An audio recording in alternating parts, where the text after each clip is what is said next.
जय श्रीमन नारायण। जितिया व्रत माताएं अपनी संतान की दीर्घ आयु के लिए रखती हैं। यह व्रत निर्जला व्रत होता है जो कि आश्विन माह के कृष्ण पक्ष की अष्टमी तिथि को रखा जाता है। मान्यता है कि इस व्रत को पूरी श्रद्धा से करने और जितिया व्रत की कथा सुनने वाली महिलाओं के बच्चे खुशहाल होते हैं और उनकी आयु लंबी होती है। तो आइए आप भी सुनिए जितिया व्रत की कथा, जीवित पुत्र का व्रत की कथा। बोलिए विष्णु भगवान की जय, लक्ष्मी नारायण भगवान की जय। एक बार नैमिषारण्य के निवासी ऋषियों ने संसार के कल्याण के लिए श्री सूत जी महाराज से पूछा, हे सूत जी, कराल कलिकाल में लोगों के बालक किस तरह दीर्घ आयु को होंगे, सो कृपा करके हमसे कहिए। श्री सूत जी बोले, जब द्वापर का अंत और कलयुग का आरंभ था, उसी समय बहुत सी शोकाकुल स्त्रियों ने आपस में सलाह की, इस कलयुग में माता के जीवित रहते पुत्र मर जाएंगे। जब वे आपस में कुछ निर्णय नहीं कर सकें, तब गौतम जी के पास जाकर के पूछने लगी। जब उनके पास पहुंची तो उस समय गौतम जी आनंद के साथ बैठे थे। उनके सामने जाकर उन्होंने मस्तक झुका करके प्रणाम किया। तदनंतर स्त्रियों ने पूछा, हे प्रभु, इस कलयुग में लोगों के पुत्र किस तरह जीवित रहेंगे, इसके लिए कोई व्रत या तप तो कहिए। इस तरह उनकी बात सुनकर के गौतम जी बोले, आपसे मैं वही बात कहूँगा जो मैंने पहले से सुन रखी है। गौतम जी ने कहा, जब महाभारत युद्ध का अंत हो गया और द्रोणाचार्य पुत्र अश्वत्थामा के द्वारा अपने बेटों को मरा देखकर सब पांडव बड़े दुखी हुए, तो पुत्र के शोक से व्याकुल होकर के द्रौपदी अपनी सखियों के साथ ब्राह्मण श्रेष्ठ धौम्य के पास गई और उनसे धौम्य से कहा, हे विपेंद्र, कौन सा उपाय करने से बच्चे दीर्घ आयु हो सकते हैं, कृपा करके ठीक ठीक कहिए। सौम्य बोले, सतयुग में सत्य वचन बोलने वाला, सत्याचरण करने वाला समदर्शी जीमुत वाहन नामक एक राजा था। एक बार वह अपनी स्त्री के साथ अपने ससुराल गया और वहीं रहने लगा। एक दिन आधी रात के समय पुत्र के शोक से व्याकुल होकर के कोई स्त्री रोने लगी, क्योंकि वह अपने बेटे के दर्शन से निराश हो चुकी थी। उसका पुत्र मर चुका था। वह रोती हुई कहती थी कि हाय, मुझ बूढ़ी माता के सामने मेरा बेटा मारा जा रहा है। उसका रुदन सुनकर के राजा जीवुतवाहन का तो मानो हृदय विदीर्ण हो गया। वह तत्काल उस स्त्री के पास गया और उससे पूछने लगा, तुम्हारा बेटा कैसे मरा है? बूढ़ी ने कहा, गरुड़ प्रतिदिन आकर के गांव के लड़कों को खा जाता है। इस बात को सुनकर के दयालु राजा ने कहा, माता, अब तुम मत रो, आनंद से बैठो, मैं तुम्हारे बच्चे को बचाने का यत्न करता हूँ। ऐसा कहकर राजा उस स्थान पर गया जहाँ गरुड़ आकर के प्रतिदिन मांस खाया करता था। उसी समय गरुड़ भी उस पर टूट पड़ा और मांस खाने लगा। जब अतिशय तेजस्वी गरुड़ ने राजा का बायां अंग खा लिया, तो झटपट राजा ने अपना दाहिना अंग फेरकर गरुड़ के सामने कर दिया। यह देखकर गरुड़ जी ने कहा, तुम कोई देवता हो? कौन हो तुम? मनुष्य तो नहीं जान पड़ते। अच्छा, अपना जन्म और कुल बताओ। पीड़ा से व्याकुल मन वाले राजा ने कहा, हे पक्षीराज, इस तरह के प्रश्न करना व्यर्थ है। तुम अपनी इच्छा भर के मेरा मांस खाओ। यह सुनकर के गरुड़ रुक गए और बड़े आदर से राजा के जन्म और कुल की बात पूछने लगे। राजा ने कहा, मेरी माता का नाम है शेव्या और मेरे पिता का नाम है शालिवाहन। सूर्यवंश में मेरा जन्म हुआ है और जीमुतवाहन मेरा नाम है। राजा की दयालुता देखकर गरुड़ ने कहा, हे महाभाग, तुम्हारे मन में जो अभिलाषा हो वह वर मांगो। राजा ने कहा, हे पक्षीराज, यदि आप मुझे वर दे रहे हैं तो वर दीजिए कि आपने अब तक जिन प्राणियों को खाया है वे सब जीवित हो जाएं। हे स्वामिन, सबको आप यहाँ बालक को ना खाएं। हे स्वामी, अब से आप यहाँ बालकों को ना खाएं और कोई ऐसा उपाय करें कि जहाँ जो उत्पन्न हो वे लोग बहुत दिनों तक जीवित रहें। सौम्य ने कहा कि पक्षी राजगरुड़ राजा को वरदान देकर के स्वयं अमृत पाने के लिए नागलोक को चले गए।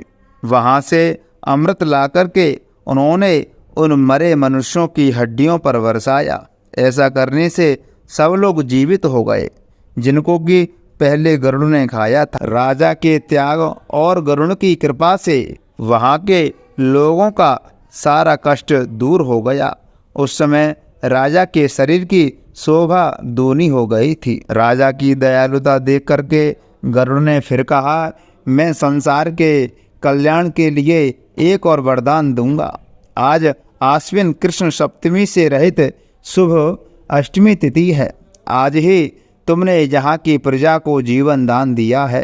हे वत्स, अब से यह दिन ब्रह्म भाव हो गया है। जो मूर्ति भेद से विविध नामों से विख्यात है वही त्रिलोक से पूजित दुर्गा अमृत प्राप्त करने के अर्थ में जीवित पुत्र का कहलाई है।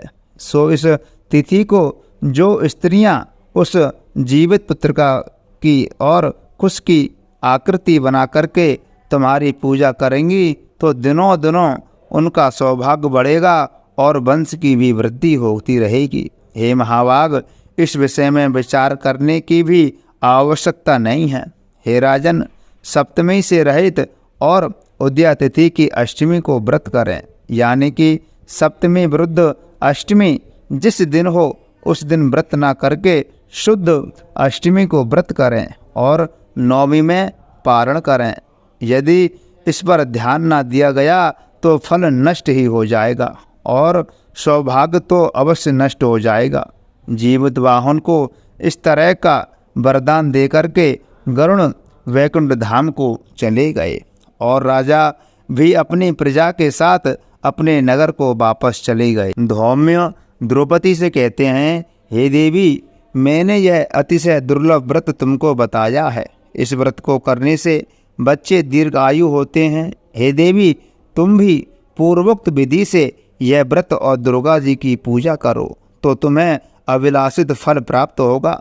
मुनिराज धौम्य की बात सुनकर के द्रौपदी के हृदय में एक प्रकार का कौतूहल उत्पन्न हुआ और पूर्वासिनी स्त्रियों को बुला करके उनके साथ यह उत्तम व्रत किया। गौतम ने कहा, यह व्रत और इसके प्रभाव को किसी एक चिन्ह ने सुन लिया और अपनी सखी सियारिन को बतलाया। इसके बाद पीपल वृक्ष की शाखा पर बैठ करके उस चिन्ह ने और उस वृक्ष के खोते में बैठ करके सियारिन ने भी इस व्रत को किया। फिर वही चिन्ह ही किसी उत्तम ब्राह्मण के मुख से यह कथा सुन आई और पीपल के खोते में बैठी हुई अपनी सखियों को सुनाया।